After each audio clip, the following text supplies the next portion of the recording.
How to remove a player from Blacklist in Hero Wars.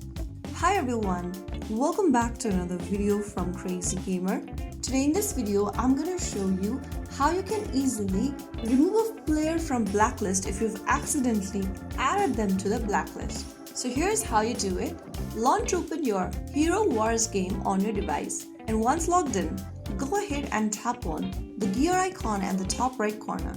Now from this page, you'll come across the settings menu from where you need to click on Show Chat Blacklist. You'll be able to see the list of people that you've added to the blacklist. To remove them from the list, simply tap on the cross icon in front of their name. And soon after you do that, you will be able to delete the person from your blacklist. You can now interact with them again, send gifts, or team up in battles.